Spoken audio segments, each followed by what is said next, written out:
Bismillahirrahmanirrahim. Assalamualaikum warahmatullahi wabarakatuh. Waalaikumsalam warahmatullahi wabarakatuh. Innal hamdalillah nahmaduhu wa nasta'inuhu wa nastaghfiruh wa na'udzu billahi min syururi anfusina wa min sayyiati a'malina. May yahdihillahu fala mudhillalah wa may yudlilhu fala hadiyalah. Asyhadu an la ilaha illallah wa asyhadu anna Muhammadan abduhu wa rasuluh. Rabbi syrah li sadri wa yassir li amri wahlul 'uqdatam min lisani yafqahu qawli. Alhamdulillah, segala puji bagi Allah yang telah mengumpulkan kita pada pagi hari ini. Berdirinya aku di sini ingin menyampaikan presentasi Fikrul tentang kedudukan doa. Jadi apa itu doa gitu? Doa tuh dia adalah permohonan seorang hamba kepada Tuhannya gitu. Terus dan doa juga dia adalah merupakan aktivitas ibadah yang paling agung gitu. Terus diriwayatkan oleh Imam At-Tirmizi dari Aisyah gitu. Jadi di sini tuh ad-du'a umuhul ibadah gitu.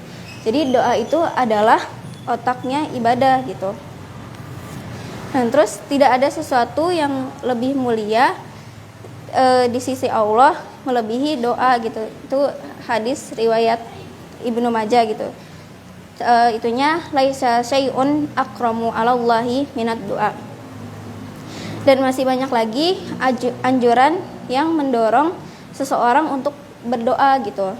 Terus Allah tuh telah memerintahkan kita agar berdoa kepada Allah gitu, dan hanya kepadanya saja, dan juga menjelaskan bahwa hanya Allah dialah zat yang maha mengabulkan doa gitu, bukan yang lain gitu. Allah tuh menganjurkan kepada setiap muslim di penjuru dunia agar berdoa kepadanya gitu, dan baik di saat sempit ataupun lapang gitu, di dalam hati maupun keras, dan karena dia berdoa ia memperoleh pahala dari Allah gitu. Dan dikatakan juga bahwa berdoa itu lebih baik daripada diam atau berserah diri gitu. Terus habis itu karena manusia itu tidak ingin selalu diminta, dan malaikat juga berdoa gitu, berdoa cepat dikabulkan doa orang yang terkena musibah gitu, atau berdoa tawakal gitu. Terus habis itu berdoa tuh merupakan bentuk dari Tuhan dan ketundukan kepada Allah gitu. Tetapi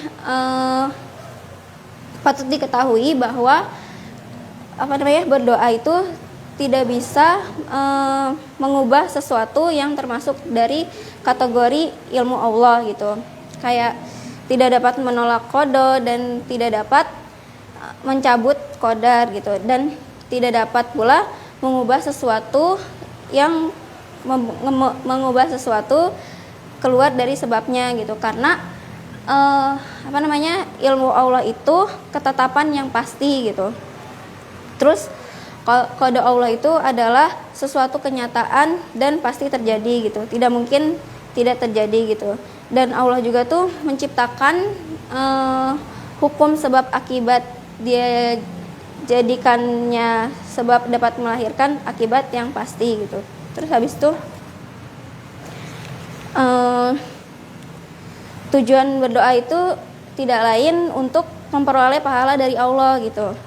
Terus sebagai pelaksanaan dari perintahnya, doa itu merupakan salah satu bentuk dari ibadah gitu, bentuk dari ibadah yang lainnya gitu. Terus sebagaimana yang lainnya, contohnya kayak sholat, zakat, puasa, dan lain-lain gitu.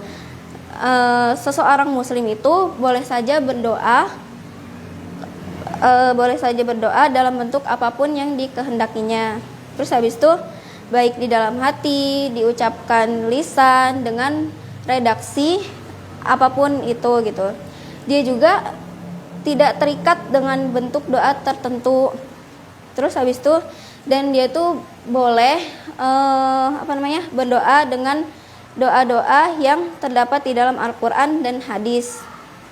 Terus dengan redaksinya sendiri dengan mengambil redaksi yang doa dari orang lain. Yang terpaling dia dituntut untuk berdoa kepada Allah gitu. Meski banget lebih utama gitu. Tentu redaksi doa sebagaimana yang tercantum di dalam Al-Qur'an dan hadis gitu. Kayak ibadah yang paling agung gitu. Terus ada juga ayatnya wa idza salaka ibadi anni fa inni qarib gitu. Terus dan apabila hambaku bertanya kepadamu Muhammad tentang aku, maka sesungguhnya aku dekat, aku kabulkan permohonan orang yang berdoa. Apabila dia berdoa kepadaku, hendaklah mereka itu memenuhi perintah agar mereka memperoleh kebenaran gitu. Terus kayak tadi ya, kedudukan doa dalam Islam tuh dia adalah doa permohonan seorang hamba kepada Tuhannya gitu. Dan doa juga merupakan aktivitas ibadah yang paling agung gitu. Mungkin cukup sekian dari aku. Kurang lebihnya mohon maaf karena kesalahan datangnya dari aku sendiri, kebenaran datangnya dari Allah Subhanahu wa taala. Billahi taufiq wal hidayah. Wassalamualaikum warahmatullahi wabarakatuh. Waalaikumsalam.